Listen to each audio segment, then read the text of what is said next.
अस्सलाम वालेकुम ख़ातिन हज़रात, मैं मिस्टर अहमद कसाना। हमारे वज़ीर ख़ारजा 3 मुल्कों के दौरे पर थे।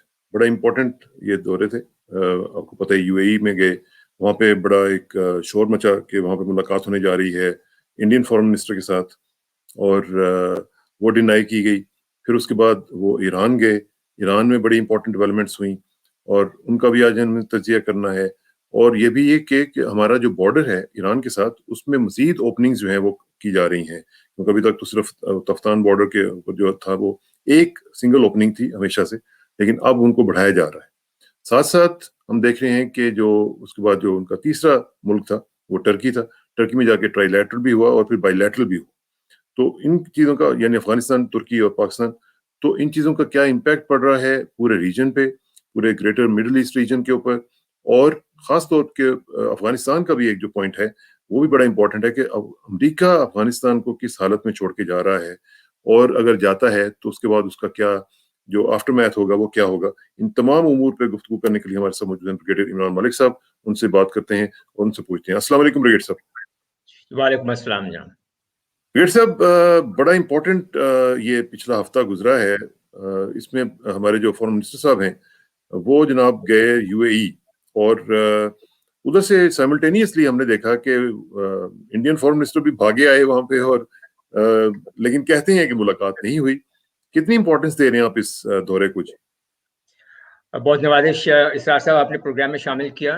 अगर आप इजाजत दें तो can we have a bird's eye view on the regional strategic environment. उसमें फिर जी जी, तमाम प्लीज चीजें गो जो हैं अहेड। वो अपने अपने कॉन्टेक्स्ट में सामने आ जाएंगी। मेरे जी ख्याल में प्लीज। पाकिस्तान इस वक्त एक डिप्लोमेटिक ऑफेंसिव पे है, और उसमें यूएई और ईरान और तुर्की खास तौर पर जो बहुत इंपॉर्टेंट ममालिक हैं पाकिस्तान के लिए, उनको उन्होंने पाकिस्तान ने दोबारा एंगेज किया है। अगर हम खाली मोटे तौर पर देखें तो यूएई के साथ जो हमारे मामलात हैं उसमें सबसे इम्पोर्टेंट बात आती है इंडो पाक रिलेशनशिप्स की। और अगर हम इंडो पाक में देखें तो अभी तक तो सीज फायर है लाइन ऑफ कंट्रोल के ऊपर, हाँ और एक बहुत एक हवा चली हुई है कि पाकिस्तान और हिंदुस्तान के बैक डोर चैनल्स के ऊपर डिप्लोमेसी हो रही है। पाकिस्तान ने इसको डिनाई किया है और इंडिया इसके ऊपर बिल्कुल खामोश है। तो इसके बारे में देखते हैं कि यूएई का क्या रोल रहा है इसमें, और हिंदुस्तान क्यों इसके ऊपर मायल हो गया बात करने के लिए, जबकि पहले वो कभी भी पाकिस्तान के साथ इस तरह से बात करने के लिए तैयार नहीं था। दूसरा मुल्क जो फॉरेन मिनिस्टर ने विजिट किया वो था ईरान।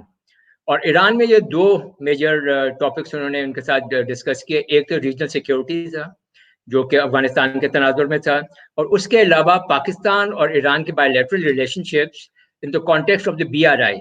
और हमें ये देखना चाहिए कि इकोनॉमिक ये रीजनल इंटरकनेक्टिविटी और इकोनॉमिक इंटरडिपेंडेंस जो है ये बीआरआई के कॉन्टेक्स्ट में पाकिस्तान और ईरान के क्या रिलेशनशिप्स होंगी और इश्यूज क्या होंगे, खास तौर पर वो न्यूक्लियर डील के मामले में और उनकी सैंक्शंस के मामले में। और तीसरा ट्रिप था टर्की में, और टर्की में बायलैटरल तो पाकिस्तान के और उनके साथ ताल्लुकात बहुत अच्छे हैं। मुझे ज़्यादा इम्पोर्टेंट था कि ट्राइलैटरल मीटिंग हुई है वहाँ पे पाकिस्तान, अफगानिस्तान और टर्की की, और the after math of the US withdrawal जो है वो बहुत इम्पोर्टेंटली उभर कर सामने आया है। तो मेरे ख्याल में ये पाकिस्तान का एक बहुत अच्छा मूव है कि उन्होंने डिप्लोमेटिकली इन तमाम ममालिक को एंगेज किया है, और एक रीजनल कंसेंसस की तरफ पाकिस्तान जाता हुआ दिखाई देता है, एक रीजनल अप्रोच की तरफ जाता दिखाई देता है कि जब यूनाइटेड स्टेट्स और उनके एलाइज यहाँ से निकल जाते हैं तो कोई एक ऐसी कुव्वत होनी चाहिए जो विच शुड टेक चार्ज, हाँ और इस न सिर्फ अफगानिस्तान को बल्कि रीजन को स्टेबलाइज करे और उसको मुकम्मल तौर पर केओस और तबाही से, हाँ, डिस्ट्रक्शन से बचा सके। तो अभी ठीक। अगर आप इजाजत दें तो हम बात कर सकते हैं यूएई की पहले। यूएई से स्टार्ट करते हैं जी, ठीक। इससे हम स्टार्ट करते हैं कि अब देखें फॉरेन मिनिस्टर जब हमारे वहाँ पे गए हैं उसी दिन 18 तारीख को जयशंकर साहब जो हैं वो भी वहाँ पे पहुँच गए हैं। अब ऐसे मामलात में ऐसे कोइंसिडेंसेस जो हैं वो बहुत कम होते हैं ठीक और बात। बिला वजह कोई काम या ऐसी बातें नहीं होती। अब Pakistan is in denial, Pakistan ने डिनाई किया कि हमने ऐसी कोई बात नहीं की, और वो उसकी बहुत बड़ी वजह है। वो वजह ये है कि पाकिस्तान इज कमिटेड कि जब तक 5 अगस्त 2019 के तमाम स्टेप्स जो हिंदुस्तान ने लिए हैं वो वापस नहीं जाते, لیے جاتے, پاکستان ہندوستان کے ساتھ کسی قسم کی بات چیت نہیں کر سکتا ہے. ہندوستان البتہ اس کے بارے میں خاموش ہے. تو پاکستان کا اسٹینڈ پوائنٹ تو یہی ہے کہ ہم بات نہیں کر رہے. انڈیا جو ہے وہ بالکل خاموش ہے, مگر ویسٹرن میڈیا جو ہے وہ بار بار اس بات کا اشارہ دے رہا ہے, اس کے بارے میں کہہ بھی رہا ہے کہ ان کی بات چیت ہو رہی ہے. اب سوچنا یہ ہے کہ ہندوستان نے اس پوائنٹ آف ٹائم میں بات چیت کیسے ایکسیپٹ کر لی, کیا چاہتا کیا وہ, چاہتا کیا ہے. اور دوسری بات یہ ہے کہ ہندوستان تو کسی تیسری پاور کو اس میں انٹرفیئر کرنے کی اجازت ہی نہیں دیتا کبھی. پریزیڈنٹ ٹرمپ 3-4 دفعہ کہہ چکے ہیں کہ میں میڈیٹ کرنے کے لیے تیار ہوں, اور ہندوستان نے ان کو نہیں آنے دیا. تو پھر کیا وجہ ہے کہ یو اے ای جو ہے اس کو یہ ایک کہنا چاہیے ایک اعزاز مل گیا ہے کہ وہ انڈیا اور پاکستان کے درمیان میڈیٹ کرے اور ان کے حالات کو یا معاملات کو درست کرنے کی کوشش کرے. تو اس میں اگر ہم دیکھیں تو ہمیں لگتا یہ ہے کہ اس وقت انڈیا کی جو ہے اوور آل کنڈیشن وہ پہ بہت زیادہ اسٹرانگ نہیں لگ رہی ہے. اور کن وجوہات کی بنا پر. سب سے پہلے تو یہ کہ وہ چائنا کے ساتھ لائن آف ایکچوئل کنٹرول کے اوپر بھیڑ چکے ہیں اور وہاں سے پٹ چکے ہیں. پاکستان کے ساتھ لائن آف کنٹرول کے اوپر بھیڑ چکے ہیں, وہاں سے بھی وہ پٹ چکے ہیں. اس کے علاوہ 628 ڈیز ہو گئے ہیں آج کہ انہوں نے کشمیر کے اوپر اپنا کلیمپ ڈاؤن کیا ہوا ہے, India's illegally occupied Jammu and Kashmir region پہ. اور ابھی تک وہ ہولڈ نہیں اس کے اوپر اسٹیبلش کر سکے کہ وہ اپنے معاملات کو کشمیر کے اندر تھوڑا نارملائز کر سکیں.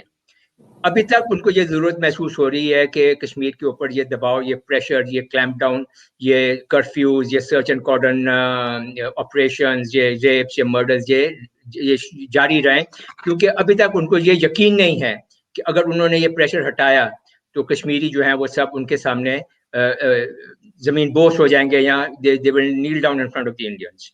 تو اس لیے اس کو وہاں پہ اپنی فوج جو ہے وہ بھی رکھنے کی ضرورت ہے. اس کے بعد پنجاب, انڈین پنجاب, جہاں پہ فارمرز جو ہیں وہ کتنے مہینوں سے پروٹیسٹ کر رہے ہیں, اور وہ پروٹیسٹ جاری ہے ابھی. جو اصل ایشو ان کو ابھی جس کے بارے میں بہت مہانے وہ سوچ بھی رہے ہوں گے کہ یہی پروٹیسٹ جو ہے جب خالصتان کی موومنٹ کے ساتھ لنک اپ اس کا بنے گا تو اس کے بہت زیادہ اسٹرانگ جو ہیں ایفیکٹس ہوں گے, امپلیکیشن بہت اسٹرانگ ہوں گی اس کی. اور یہ بھی ایک بہت بڑی آپ کیا سمجھ لیں ایک ویکنیس ہے اس وقت انڈین گورنمنٹ کے لیے کہ یہ پروٹیسٹ جو ہے فارمرز کی یہ ابھی تک وہ اس کو کنٹرول نہیں کر سکے ہیں. اور اگر کسی سٹیج پہ یہ خالصتان موومنٹ اور یہ فارمرز پروٹیسٹ اور یہ کشمیر کی فریڈم موومنٹ یہ اگر آپس میں مل جاتے ہیں تو یہ ایک بہت بڑا ایشو بن جائے گا ان کے لیے. اس کے بعد کورونا. انڈیا اس وقت کورونا کی وبا میں بہت بری طرح سے پھنسا ہوا ہے, اور ساری دنیا کے ساتھ ساتھ پاکستان کی بھی ہمدردیاں جو ہیں وہ انڈین پبلک کے لیے ہیں کہ اللہ تعالیٰ ان کو اس مصیبت سے نجات دلائے.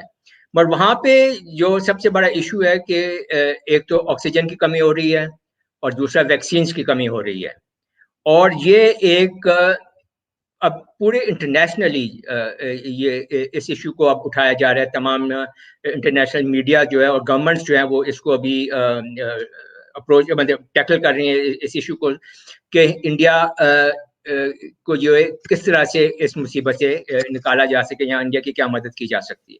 however for the Indian government یہ ایک بہت بڑا ایشو ہے. اس کے علاوہ obviously انہی تمام باتوں کی وجہ سے انڈین اکانومی جو ہے وہ بھی اب اتنی اسٹرانگ نہیں ہے جتنی کہ وہ کہلا رہے تھے. تو جب ہم یہ تمام باتیں دیکھتے ہیں تو صاف کلیئر ہو جاتا ہے کہ ہندوستان نے ان کمپلشنز کی وجہ سے ہی پاکستان کو انگیج کیا ہے تاکہ کم از کم پاکستان کا ایک فرنٹ جو ہے وہ تو پیسیفائی ہو.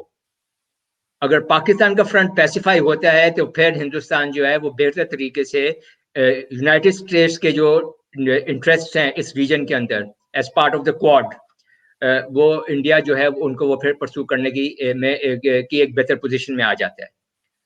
اور اس طرح سے ہم سمجھ سکتے ہیں کہ انڈین کمپلشنز جو ہیں ٹو انگیج پاکستان جو ہے وہ ان تمام ایک آخری بات یہاں پہ جو ہے کہ اس تناظر میں کر لوں کہ اس سے پاکستان کو کیا مل رہا ہے. سوائے ایک سیز فائر کے جو کہ پاکستان کے لیے اس کو کنٹینیو رکھنا کوئی ایشو نہیں تھا. اگر یہ سمجھ رہے ہیں کہ پاکستان کا بہت خرچہ ہو رہا ہے تو کوئی ایسی Pakistan is well positioned to take care of that. ہمیں یہ ابھی دیکھنا ہے کہ ہندوستان نے سب پیسیفیکیشن کا ہمیں کیا جواب دیا ہے. انہوں نے سرینا ہوٹل کوئٹہ میں جبکہ چائنیز امبیسڈر اور ڈیلیگیشن وہاں پہ موجود تھا وہاں پہ خود کو حملہ کروایا ہے. اس کو ٹی ٹی پی نے یا داعش نے دونوں نے کلیم کیا ہے اور ان دونوں کے پیچھے ہندوستان ہے, رو ہے, این ڈی ایس ہے. تو یہ ہمیں دیکھنا یہ چاہیے کہ ہم ان کے ساتھ ان کی کتنی مشکلات میں سے ہم ان کو نکالنے کا موقع دے رہے ہیں اور یہ ہمارے ساتھ کیا کر رہے ہیں. اور اس کے علاوہ جب یہ تحریک لبیک پاکستان کی موومنٹ چلی اس کو بھی انہوں نے ایکسپلائٹ کرنے کی کوشش کی. وہ تو اچھی بات یہ ہوئی کہ پاکستان کے ریئیکشنز کی وجہ سے وہ اس کو ایکسپلائٹ کر نہیں سکے. بہرحال اگر پاکستان ہندوستان کے لیے اگر کوئی آسانیاں پیدا کر رہا ہے تو پاکستان کو ایکسپیکٹ کرنا چاہیے کہ وہ اس کا رسپانس جو ہے وہ ایز اے کوئڈ پرو کو بھی کچھ نہ کچھ ہونا چاہیے, ہونا چاہیے. اور آخری بات کہ ہماری فارن منسٹری کو کلیئرلی بتا دینا چاہیے ہمیں کہ کیا یہ بات چیت ہو رہی ہے یا نہیں ہو رہی. فارن منسٹر صاحب نے تو دو ٹوک الفاظ میں کہا ہے کہ نہیں ہو رہی. تو پھر یہ ویسٹرن میڈیا جو ہے یہ کس بات کے اوپر یہ بار بار کر رہے ہیں. اور یوسف حتیبہ صاحب کو کیا مصیبت پڑی ہوئی ہے واشنگٹن میں بیٹھ کے سارا کچھ کرنے کی. اچھا ذرا تھوڑا سا آپ نے خود ہی مینشن کیا, میں نے بھی اس پہ بات کرنی تھی لیکن چونکہ ابھی ٹائم ہے تو میرا خیال کر لیتے ہیں. چائنیز ایمبیسڈر کے اوپر جو اٹیک ہوا ہے, اب دیکھیں یہ ڈائریکٹ اٹیک ہے آن چائنا, یہ پراکسی اٹیک ہے ایٹ اے تھرڈ پلیس جہاں پہ انہوں نے اپنے آپ کی انٹینشنز جو ہے وہ ظاہر کر دی ہیں چائنا کے حوالے سے. تو کیا اس کے اوپر چائنا چپ کر کے بیٹھا رہے گا؟ ہم تو خیر کیا کر سکتے ہیں, لیکن چائنا کے اوپر جب اٹیک اس طرح کا آتا ہے, ان کا امبیسڈر ان کو ریپرزینٹ کر رہا ہے اور خاص طور پہ بی آر آئی اور پی سی پی کے حوالے سے جو سب کچھ چل رہا ہے, تو اس میں چائنیز اب کیا کریں گے؟ ان کے پاس کیا آپشنز ہیں؟ چائنا نے اوبویسلی اس کو کنڈیم تو کیا ہے اور اگر ڈپلومیٹک چینلز کے تھرو وہ انڈیا کو انگیج بھی کر سکتے ہیں. مگر اچھی بات یہ ہوئی ہے کہ چائنیز امبیسڈر اور ان کا ڈیلیگیشن بالکل محفوظ رہے. وہ شاید اس وقت ہوٹل میں تھے ہی نہیں. اگر خدا نخواستہ ان کو کوئی نقصان پہنچ جاتا تو پھر تو یہ حالات بہت زیادہ خراب ہو جاتے. اور یہ جب ڈٹرمن ہو جاتا کہ اس حملے کے پیچھے ہندوستان ہے تو پھر یقینی بات ہے کہ چائنا جو ہے وہ انٹرنیشنلی بھی ڈپلومیٹیکلی بھی اور ہو سکتا ہے ملٹریلی بھی وہ کوئی نہ کوئی اس کا رسپانس ضرور آتا. تو سو فار سو گڈ. لیکن بریگیڈ صاحب انڈیا نے کوئی کسر چھوڑی نہیں ہے ویسے, دیکھیں نا انہوں نے اپنی طرف سے تو انہوں نے کام کر دیا ہے, بالکل کر دیا ہے اور اس میں کوئی وہ ریلنٹ نہیں کر رہے ہیں. تو میرا ہی کہنے کا یہ مقصد یہ تھا کہ اگر ہندوستان کی اتنی کمپلشنز ہیں اور پاکستان سے بات کرنا ان کی مجبوری بن رہی ہے تو پاکستان ان کو یہ ریلیف یونیلیٹرلی ون سائیڈڈ طریقے سے کیوں دے رہا ہے؟ جب تک کوئی کوئڈ پرو کو نہیں ہوگا, کوئی اس کا وہ جواب میں ہم سے نہیں کچھ کریں گے, ہمیں بھی اپنے رویے کے اوپر نظر ثانی کرنی چاہیے. اور ہمارے لیے تو سب سے زیادہ امپورٹنٹ ہے کہ 5 اگست کے جو سٹیپس انہوں نے لیے ہیں ان کو وہ واپس کریں. ٹھیک ہے, اب لیٹس گو ٹو ایران. جی ایران گئے ہیں شاہ محمود قریشی صاحب, ایران میں جا کے پھر کیا ہوا ہے جی؟ وہاں پہ اس کی کیا امپورٹنس ہے ریجنل سیکورٹی ایشوز کے حوالے سے, بی آر آئی کے حوالے سے, سی پیک کے حوالے سے, اس کو آپ کس طرح دیکھ رہے ہیں؟ دیکھیں Iran is one of the most important countries in this region. ہمیں اس سے بھولنا نہیں چاہیے. ہمارے نیبر بھی ہیں اور ہمارے ان کے ساتھ روابط بھی بہت اچھے ہیں. ایران میں 2 بیسک میرے خیال میں ایشوز ہیں جو کہ انہوں نے ڈسکس کیے ہیں. ایک تو ریجنل سیکورٹی افغانستان کے تناظر میں, اور دوسرا جو انٹر کنیکٹیوٹی ہے پاکستان کی ایران کی اور اکنامک انٹر ڈیپینڈنس آنے جا رہی ہے بی آر آئی کی وجہ سے, جبکہ دونوں پاکستان اور ایران اس کا حصہ بن رہے ہیں, اس کے بارے میں بھی یقیناً بات ہوئی ہے. اگر ہم پہلے بات کریں افغانستان کی تو جو سب سے امپورٹنٹ ایشو ہے وہ یہ کہ افغانستان میں ابھی بہت ایک انسرٹن سچویشن ہے. طالبان نے وہاں پہ جو ٹاکس میں حصہ نہ لے کر ایک ایسی انسرٹن سچویشن کریٹ کر دی ہے کہ اگلا سٹیپ ان کا کسی کو معلوم نہیں ہے. کیا وہ ٹاکس میں کوئی کنونس کر سکے گا ان کو کہ وہ ٹاکس میں حصہ لیں دوبارہ اور ایک پیس ایگریمنٹ کو آگے بڑھائیں, اور ان ٹاکس کے ذریعے ہی وہ ٹرانسفر آف پاور اور جو بھی इंटरिम गवर्नमेंट और जो भी काम उन्होंने करना है अफगानिस्तान में वहां तक पहुंचेंगे, या वो इंतजार करेंगे कि जब ये अमेरिकन ट्रूप्स वो जब 1 मई के बाद उनके साथ क्या करना है, क्या उनके ऊपर वो हमले शुरू कर देंगे, क्या वो उनको विड्रॉ नहीं होने देंगे, या वो खामोश बैठे रहेंगे, उनको विड्रॉ जब विड्रॉ करते हैं तो कोई उसके ऊपर वो हमले नहीं करते हैं, कार्रवाई नहीं करते हैं। तो ये बहुत एक अनसर्टन अननोन सी सिचुएशन है। और उसके बाद इसी सिचुएशन में अमेरिकन काउंटर रिएक्शंस, अगर तालिबान जो है वो टॉक्स में नहीं जाते तो अमेरिका क्या करेगा? अगर वो इनके ऊपर हमले करते हैं तो अमेरिका क्या करेगा? अगर वो इनके ऊपर हमले नहीं करते तो वो क्या करेंगे? और इन सब अननोन्स को जब आप असेस करते हैं, अप्रिशिएट करते हैं, तो फिर अफगानिस्तान के अंदर क्या हालात होंगे, उन हालात को कौन टैकल करेगा? तो ये एक रीजनल सिक्योरिटी का जो इशू है, ना सिर्फ ये कि ये ईरान में डिस्कस हुआ होगा, बल्कि ये टर्की में भी हुआ। इन्हीं बातों के ऊपर काफी बहस हुई होगी। एक तो ये बहुत बड़ा इंपॉर्टेंट पॉइंट है। दूसरा ये है कि देखें, ईरान और पाकिस्तान दो बहुत बड़े ममालिक हैं, इन द सेंस कि इनका इन्फ्लुएंस जो है अफगानिस्तान में वो अपोजिंग पार्टीज के ऊपर है। पाकिस्तान को हमेशा अफगान तालिबान के साथ लिंक किया जाता रहा है, जबकि ईरान का इन्फ्लुएंस जो है वो नॉर्दर्न अलायंस के साथ है और नेशनल यूनिटी गवर्नमेंट के साथ भी वो समझा जाता है। तो अगर इन दोनों ममालिक का इतना ज़्यादा इन्फ्लुएंस है अफगानिस्तान के अंदर, तो ये दोनों ममालिक मिलकर अपने अगले स्टेप्स को कोऑर्डिनेट करके और इस तरह से मिलकर आगे चल सकते हैं अफगानिस्तान में, कि अफगानिस्तान को बिल्कुल केओस में और डिस्टेबलाइजेशन से ये बचाने के लिए एक भरपूर किरदार अदा कर सकते हैं। तो मेरे ख्याल में अगर पाकिस्तान और ईरान दोनों मिलकर बाकी ममालिक के साथ जब ये ऐसे स्टेप्स उठाएंगे, तो अफगानिस्तान के जो डिस्टेबलाइजेशन है और बैल्कनाइजेशन का जो खतरा है, उसको टालने में एक बहुत मजबूत किरदार अदा कर सकते हैं। मैं आता हूँ उसकी तरफ, टर्की की तरफ भी। लेकिन जो आपने अफगानिस्तान की सिचुएशन की, बाल्कनाइजेशन की भी बात की है, अगर ये वैक्यूम और इस तरह की सिचुएशन क्रिएट होती है, तो ब्रिगेडियर साहब फिर ये जो हमारा रीजनल ब्लॉक है जिसमें रशिया, चाइना वगैरह हमारे साथ हैं, उनकी क्या जिम्मेदारी होगी? क्योंकि अगर बाल्कनाइजेशन की तरफ बढ़ता है अफगानिस्तान, तो उसका जाहिर है कि स्पिल ओवर इफेक्ट पाकिस्तान के ऊपर आएगा, पूरा रीजन जो है वो अफेक्ट होगा। तो उसमें इन लोगों को क्या करना चाहिए? मैं इस पॉइंट को भी कवर करता हूँ, अगर आप मुझे इजाजत दें। कि एक और पॉइंट ईरान का रह गया था कि ईरान की अभी joint comprehensive plan of action के ऊपर अमेरिका के साथ बातचीत हो रही है और उनके ऊपर न्यूक्लियर डील की वजह से सैंक्शंस लगी हुई हैं।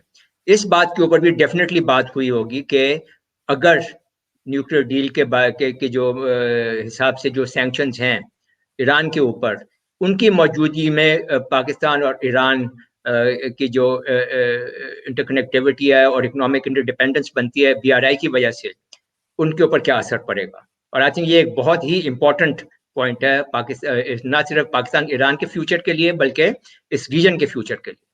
अब हम आते हैं अफगानिस्तान की, जैसे आपने बात की कि अगर वहाँ पे एक वैक्यूम क्रिएट हो जाता है तो वहाँ पे क्या होगा। और ये सिलसिला, ये बातचीत जो है, ये यकीनी तौर पर वहाँ पे टर्की में भी डिस्कस की गई है। वहाँ पे ट्राइलेटरल मीटिंग हुई है जिसमें पाकिस्तान और टर्की के फॉरेन मिनिस्टर्स मौजूद थे और अफगानिस्तान के फॉरेन मिनिस्टर शायद वो वर्चुअल या वीडियो लिंक के साथ मौजूद थे। अब वहाँ पर ये देखना है कि जैसे मैंने पहले अर्ज किया कि अभी अमेरिका क्या करते हैं, ये जो करेक्शन, अफगान तालिबान के जो रिएक्शंस वो क्या होते हैं और अमेरिका के काउंटर रिएक्शंस क्या होते हैं। ये अब इतनी अननोन चीजें हैं कि इनके बारे में आप कुछ कह नहीं सकते। अगर हम सब वर्स्ट केस सिनेरियो लें तो उसमें हम ये कहते हैं कि ये अमेरिका जो है ये बगैर पीस प्रोसेस को आगे चलाए हुए वहां से अगर निकल जाता है, तो जाहिर बात है कि अफगानिस्तान जो है ये मुकम्मल तौर पर ये केओस और कंफ्यूजन और इनफाइटिंग और डिस्टेबलाइजेशन की तरफ चला जाएगा। अब यहाँ पर रिस्पॉन्सिबिलिटी आती है रीजनल कंट्रीज की मेरे नज़दीक, और ये रीजनल कंट्रीज हैं जितनी हम लिख भी चुके हैं इस पर कई दफ़ा और आपके प्रोग्राम में भी बहुत दफ़ा डिस्कस कर चुके हैं। चाइना, रशिया, ईरान, पाकिस्तान और टर्की। अगर हम इस ग्रुपिंग को क्रिप्ट कहें, China, Russia, Iran, Pakistan and Turkey, तो ये क्रिप्ट के ऊपर अब एक जिम्मेदारी आ जाती है कि वो अफगानिस्तान को मुकम्मल तौर पर तबाही से, मुकम्मल तौर पर डिस्टेबलाइजेशन से बचाए। अगर अमेरिकन यहाँ से एक इररिस्पॉन्सिबल और सेल्फ सर्विंग किस्म का विड्रॉल करके निकल जाते हैं और उनको इस बात की कतई कोई परवाह नहीं है कि जब वो अफगानिस्तान को अबैंडन करते हैं तो पीछे क्या होगा, उनके आफ्टर मैथ में क्या होगा, तो मेरे ख्याल में क्रिप्ट के लिए अब ये लाजमी हो गया है कि they should move up, they should take charge and they should stop Afghanistan from being totally destabilised and destroyed. History तो ये बताती है कि उनका जो हिस्ट्री है वो तो यही है अमेरिकन की, जब भी वो जान से जाते हैं वो इस तरह ही करके जाते हैं। एग्जैक्टली आप जो उनकी रिसेंट हिस्ट्री में आप देख लें, जहां पे भी वो गए हैं वो बिल्कुल वहां पे तबाही मचाकर और एक बहुत ही सेफ तरीके से वो निकलने की उन्होंने हमेशा कोशिश की है। अब आप ये देखें कि क्रिप्ट के लिए ये अब बहुत लाजमी हो गया है कि अफगानिस्तान को डिस्टेबलाइज ना होने दें, इन फाइटिंग इनकी रोक नहीं। और अगर अफगानिस्तान डिस्टेबलाइज होगा तो फिर जाहिर बात है पूरा रीजन जो है ये डिस्टेबलाइज हो जाएगा। अब पूरा रीजन डिस्टेबलाइज हो जाएगा तो अभी जो इतनी इकोनॉमिक डेवलपमेंट हो रही है BRI की और CPEC की, और जो इंफ्रास्ट्रक्चर की जो डेवलपमेंट हो रही है, इंटरकनेक्टिविटीज आ रही हैं, इकोनॉमिक इंडिपेंडेंसीज आ रही हैं, ये सब के सब खत्म हो जाएंगे। तो मेरे ख्याल में क्रिप्ट को अपना रोल अदा करना चाहिए और इस वैक्यूम में as a regional grouping with a regional solution वो जाएं और इसको अपने मतलब काबू में, अपने कंट्रोल में लाएं सारी सिचुएशन को। यहाँ पे अभी यहाँ पे they must take charge and they must show leadership. और रीजन में वो ये उनको बता देना चाहिए कि ये नहीं है कि आप हजारों मील दूर से आके आप जो मर्जी करें और चले जाएं। अब रीजनल कंट्रीज को भी अपनी स्ट्रेंथ दिखानी चाहिए, अपनी स्पाइन दिखानी चाहिए और इन हालात को कंट्रोल करना चाहिए। रीजन को और अफगानिस्तान को हालात के ऊपर नहीं छोड़ना चाहिए। अब यहाँ पे एक और इम्पोर्टेंट एस्पेक्ट बहुत है इसका, अगर आप इजाजत दें, that is the UN. What has the UN done in Afghanistan? Nothing. America was the invader. America was the honest broker between Taliban and National Unity Government. America was the peacekeeper. और वो तीनों में ही नाकाम रहा है, तीनों roles में वो नाकाम रहा है, जिसका नतीजा अफगानिस्तान की जो मौजूदा हालत है वो हमारे सामने आ गया है। अगर UN की, अगर हम UN को देखें तो UN को तो इस खिते में, इस अफगानिस्तान के इशू में बहुत पहले इन्वॉल्व हो जाना चाहिए था। ये वाहिद ऑर्गेनाइजेशन है दुनिया में which can make peace, which can keep peace and which can enforce peace. ये तीनों एस्पेक्ट्स जो है पीस के, वो UN जो है उसके पास ना सिर्फ ये कि इंटरनेशनल लॉ के तहत इसकी अथॉरिटी है, बल्कि मॉरल अथॉरिटी और मॉरल स्टैंडिंग भी है। फिर आप उनके एक्सपीरियंस देखें, बहुत सारे दुनिया के ममालिक में वो ये काम कर रहे हैं। पाकिस्तान में शामिल है पीस कीपिंग फोर्स। मैं खुद एक ऐसे ही पीस कीपिंग मिशन में मैं शामिल रहा हूँ नमीबिया में। और अगर यहाँ पे हम UN को इस्तेमाल करते हैं किसी भी एक स्टेज के ऊपर, तो एक UN पीस कीपिंग फोर्स जो है वो किसी भी वक्त इंसर्ट की जा सकती है। क्या समझते हैं कि क्यों नहीं UN ने क्यों नहीं इंटरवीन किया, क्या वजह थी, क्यों ये उनकी, मेरा ख्याल है one of the biggest failures of UN में आता है ये भी, क्यों नहीं किया? It is a very big failure because I think America was dominating the whole thing. America ने अगर इजाजत दी होती UN को तो हमें, लेट्स बी वेरी क्लियर, कि अमेरिका का जो इन्फ्लुएंस है यूनाइटेड नेशंस में वो बहुत स्ट्रांग है। सबसे ज्यादा वो पैसे भी वही देते हैं UN को, तो वो डिक्टेट भी करते हैं कि क्या, कहाँ वो जा सकती है और कहाँ नहीं जा सकती। ठीक। तो अगर यही एक UN peace keeping force insert की जाती, दोनों जो मुतहारिब ग्रुप्स थे, तालिबान एक साइड पे, अमेरिकन और एलाइड फोर्सेस और नेशनल यूनिटी गवर्नमेंट एक साइड पे, तो दोनों के दरमियान में वो आकर जंग को रोक सकती थी। फिर जब उनको अलग कर देते, फिर जो है इनके दरमियान वो UN ऑर्गेनाइज करती talks as an honest broker, as a peace maker, और एक इंटरिम गवर्नमेंट आती UN की बनाई हुई, और इंटरिम गवर्नमेंट जो है वो कॉन्स्टिट्यूशन बनाती, नए इलेक्शंस होल्ड करती और ट्रांसफर ऑफ पावर करती। हमने ये काम हम नामीबिया में करके आए हैं। तो we have that experience also. उनका मॉडल तो बेसिकली यही है। हाँ जी, अब क्रिप्ट को UN के साथ मिलकर must take charge of the whole situation. It is very important for Pakistan, for Iran, for Turkey, for China, for Russia, कि Afghanistan must not devolve into chaos. chaos, ठीक है। अच्छा, आखिर में must not आखिर में implode in itself. आखिर में सिर्फ ये बताएं कि जो टर्की में बाइलैटरल भी हुआ है और ट्राइलैटरल भी, जाहिर है आपने उसका जिक्र भी किया, तो पाकिस्तान टर्की अफगानिस्तान के हवाले से अब जाहिर है तालिबान के ना जाने से वो कॉन्फ्रेंस तो मीनिंगलेस हो गई और वो उन्होंने कॉल ऑफ भी कर दी। तो अब तालिबान को आप किस तरह देख रहे हैं कि ये टर्की की जो इनिशिएटिव है उसमें वो शामिल होंगे, नहीं होंगे, क्या होगा तालिबान मेरे की? ख्याल में तालिबान के पास 3 ऑप्शंस हैं। एक तो ये है कि वो जैसे फर्स्ट में आती है तो वो अमेरिकन विड्रॉल को वो रेजिस्ट करना शुरू कर दें और उनको पर हमले शुरू कर दें। तो ये मेरे ख्याल में बहुत कोई मुनासिब या समझदारी वाली बात नहीं होगी। दूसरा ये है कि वो अमेरिकन को मुकम्मल तौर पर जाने दें, या जब वो जा रहे हों और ऐसी पोजीशन में आ जाएं कि जितनी जो ज्यादातर फौज उनकी बाहर निकल जाए और कम फौज बाकी रह जाए, और वो फौज जो रह गई है वो उन पे इस काबिल ना हो कि इनको रोक सके, तो फिर ये काबुल के ऊपर हमले कर दें और काबुल के ऊपर कंट्रोल करने की कोशिश करें। ये भी जो है ऑप्शन जो है अफगानिस्तान को मुकम्मल तौर पर केओस और कंफ्यूजन और डिस्टेबलाइजेशन में ले जाएगी। मेरे नज़दीक अफगान तालिबान के लिए जो बेस्ट ऑप्शन है वो ये है कि वो थोड़ा सब्र करें, टॉक्स का हिस्सा बने इस्तांबुल में, और उन टॉक्स के थ्रू लोया जिरगा हो अफगानिस्तान के अंदर, लोया जिरगा के थ्रू ये एक इंटरिम गवर्नमेंट बनाए। इंटरिम गवर्नमेंट जो है वो एक गिवन टाइम के अंदर नई कॉन्स्टिट्यूशन लाए जिसके अंदर तमाम लोग शामिल हो, ऑल अफगान इंटरिम गवर्नमेंट जो है, it has to be an all Afghan interim government, तमाम sections of population stakeholders हैं उसमें शामिल हो, फिर कॉन्स्टिट्यूशन में भी सबकी राय शामिल हो, और उसके बाद इलेक्शंस हो। तो फिर ये एक बहुत पीसफुल तरीका है इस मामले को रिजॉल्व करने का। मगर फिर बात वही आती है कि अगर अमेरिका ये नहीं करवा सका तो कौन करवाएगा? So that is why I say crypt must take part, and with the help of the UN, with the UN in the lead, crypt must ensure that Afghanistan doesn't dissolve into destabilization and destruction and balkanization, and the region does not feel the adverse effects of Afghanistan's destruction, total destruction. ठीक, बहुत important आपने ये आज बात की है। मैं समझता हूँ कि इसके ऊपर हमें गौर करना चाहिए, और हमारे फॉरेन ऑफिस को भी और जो रीजनल पावर्स हैं उनको भी, क्योंकि अब अगर रोल प्ले ना किया तो फिर पता नहीं इसमें कितने साल मजीद लग सकते हैं। तो आपका बहुत बहुत शुक्रिया। इट्स नाउ और नेवर।